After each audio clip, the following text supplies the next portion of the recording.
क्या कारण है? बात ऐसी है कि हमारा जो शरीर है, ये शरीर का पूरा केंद्र है हमारा पेट। ये पूरा शरीर चलता है पेट की ताकत से, और पेट चलता है भोजन की ताकत से। जो कुछ भी हम खाते हैं वही हमारे पेट की ताकत है। हमने दाल खाई, हमने सब्जी खाई, हमने रोटी खाई, हमने अचार खाया, दही खाया, लस्सी पिया, कुछ भी, दूध, दही, छाछ, लस्सी, फल आदि, ये सब कुछ भोजन के रूप में हमने ग्रहण किया। ये पेट को ऊर्जा देता है और पेट उस ऊर्जा को आगे के लिए ट्रांसफर करता है। आप कुछ भी खाते हैं, सब कुछ पेट आपके लिए ऊर्जा का आधार बनता है। अब हम खाते हैं तो पेट में सब कुछ जाता है। पेट में एक छोटा सा स्थान होता है जिसको हम हिंदी में कहते हैं आमाशय। कभी आप एनाटॉमी का, फिजियोलॉजी का कोई कैलेंडर आजकल आते हैं शरीर विज्ञान के, जिसमें शरीर के एक एक अंग को दिखाया जाता है। एक कैलेंडर खरीद लीजिए, 10-15 रुपए का आएगा, घर में टांग कर रखिए। उस कैलेंडर में आपको बताया जाएगा आपका पेट में जो नाभि स्थान है उसके बिल्कुल लेफ्ट में एक स्थान है, उसको आमाशय कहते हैं। आमाशय। उसी स्थान का एक दूसरा नाम है जठर, और उसी को अंग्रेजी में कहते हैं एपिगैस्ट्रियम। आमाशय, जठर, एपिगैस्ट्रियम, ये एक ही स्थान के 3 नाम हैं। एक अंग्रेजी में है, एक संस्कृत में है, एक हिंदी में। पंजाबी में क्या कहते हैं मुझे नहीं पता। एपिगैस्ट्रियम। तो हमारे क्या कहते हैं, पित्ता पंजाबी में मेहंदा कहते हैं। ठीक है, जो भी आप कहते हैं, ये स्थान हमारे शरीर का सबसे महत्व का स्थान है, एपिगैस्ट्रियम या आमाशय या जठर, क्योंकि सारा खाना इसी में आता है। ये एक थैली की तरह से होता है, बहुत छोटा स्थान है।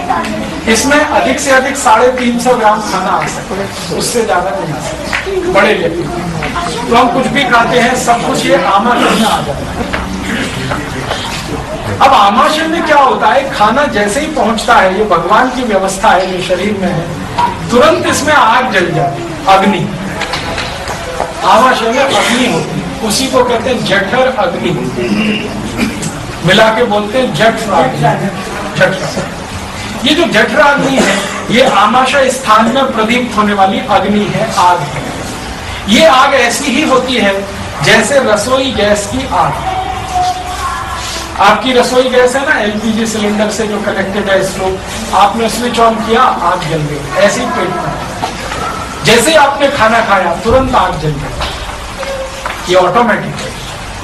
रोटी का पहला टुकड़ा आपने मुंह में डाला, इधर आग जली, जठर अग्नि।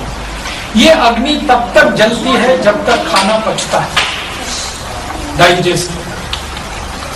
आप खाना खा रहे हैं, अग्नि जल गई। अब अग्नि खाने को पचाती है, डाइजेस्ट कराती है। वो ऐसे ही कराती है जैसे रसोई गैस।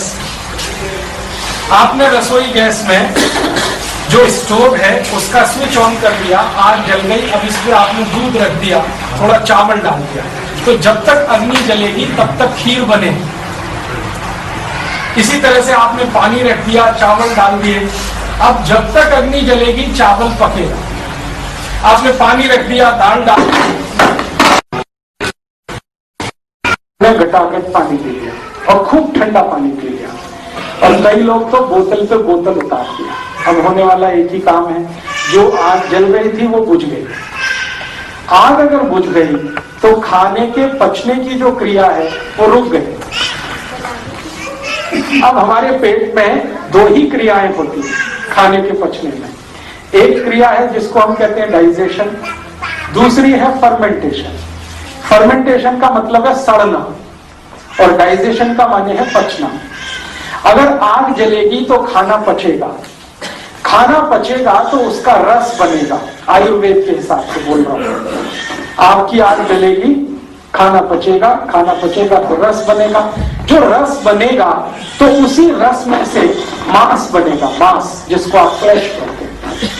उसी रस में से मज्जा बनेगी, फिर उसी रस में से रक्त बनेगा, ब्लड, फिर उसी में से वीर्य बनेगा, फिर उसी में से हड्डियां बनेगी, बोन्स, फिर उसी में से मल बनेगा, एक्सक्रीटा, स्टूल, फिर उसी में से मूत्र भी बनेगा। तो मांस, मज्जा, रक्त, वीर्य, मल, मूत्र, अस्थि और सबसे अंत में मेद बनेगा। ये तब होगा जब खाना पचेगा तब।